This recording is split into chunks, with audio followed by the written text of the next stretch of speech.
Would anyone notice if I internally combusted, preyed on my mind? You know, that general sort of thing. It was time to get out of there. I was a goldfish in a bag, dead-eyed plastic, smiled to match, parboiled in my hateful suit and oven ready in the face. No more energy for faux smiles, chirpy comments, sardonic seminar put-downs, and that was a real worry. Just then, St. Columba of Iona seemed to pop up in the beige sea of buffet gluttony. He moved an onion bhaji aside as he gave me a benediction for mountains and fresh air. St. Kevin and his blackbird, monastic, fantastic, Glendalough. I tried to look doleful on escaping the carpeted suffocation to make my own way against colleague travel plans. CEO looked baffled, as she usually did when interacting with me. I leapt with excitement and a heel kick inside. Bus, Mansion House, Dublin, priest pickup, retreat, freedom. The glen of the two lakes was to be spectacular. St. Columba seemed to nod knowingly. He and Kevin were mates. A rabbit in headlights later, I peeled my travel-sick body from the luminous road worker, bonding closely against me on the long journey. Still, I was awake, if in a mildly terrified way. Cary Grant of Priests met me and led me to a wooden cabin in the pitch-black hills silently. I was cold, worn out, but like Bono. Had I found what I was looking for? I lay in the dark in crocheted blankets, saggy mattress, and frozen nose over covers at 10 p.m. Rescued sanity was possible. I awoke freezing in a duffel coat, found on a hook. An eerie feeling came over me. I sat up in damp sheets to see a poetic snowdrift between giant conifers now evident on the ledge of the window behind me. Gnawing at the window cracks and damp timber, I felt like a student again, or a sort of postulant of pilgrims. A frantic dash to get assembled in the cold. One ridiculous pinstripe business suit. I piled on all my smart conference tops underneath and rushed to the kitchen for sustenance. I was met by a fine figure, a scrubbed widow or husband free for the weekend by her wedding ring, Belfastian also, and with a bowl of steaming hot porridge that appeared from nowhere. She was a kind of fairy godmother. Yet her inquiry was as gentle as air into the visit of such an unlikely female into these parts. I basked in her company, and then left for the short distance to Contemplation Cabin. Cary Grant met me with a knowing nod towards some waterproof trousers and a massive jacket hanging on a hook. I grinned. Mrs. Quaker Oats had somehow sneaked in ahead of me like some celestial time traveller. Smiling and glowing, I felt foolish when she introduced herself as Sister Anne. I was still a novice in these madcap monastic adventures. The calming waters of my mind, soothed by Sister Oats, was to be abruptly sullied by a harsh, heavy accent. "What's your story? Coming in here dressed like that? Is it an inspection? No one told me about inspection," she glared. "They told me I would get warning about inspection." Poof! She dismissed me with a fine manicured hand. In serial killer red, I wondered at the shade. I smiled as calmly as I could, distracted by the heavy blue, glittery eyeshadow seeping into her eyebrows.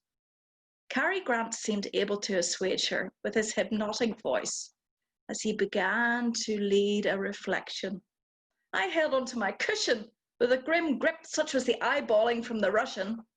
Across the room, I tried to focus on Enya, discussing the merits of choosing diamonds over gold, but I settled on a sneak out, as quietly as I could with my creaking wet gear.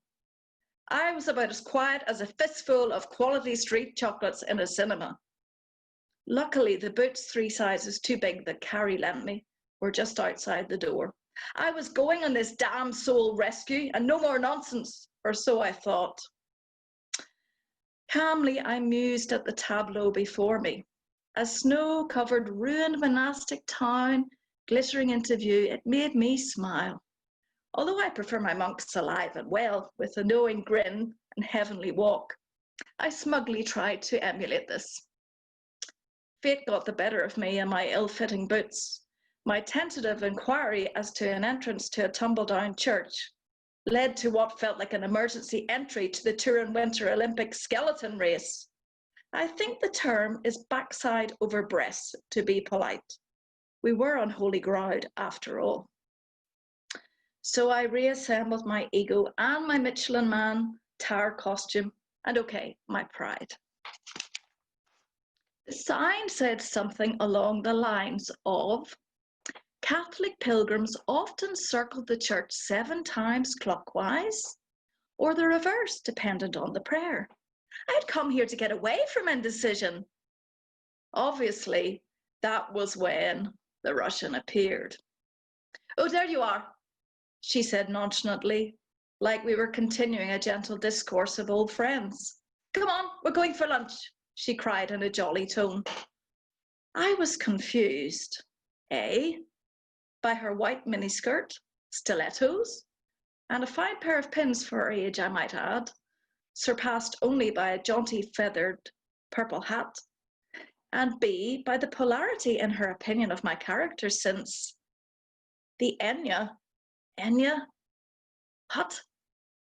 My cry of, but I've only just had breakfast, seemed lost in the ether as she corralled me by the arm. I have no idea how she descended into these parts dressed as she was. Perhaps she thought she had signed up for a makeup and fashion tutorial weekend, or she was on a KGB mission in such outlandish reverse psychology disguise.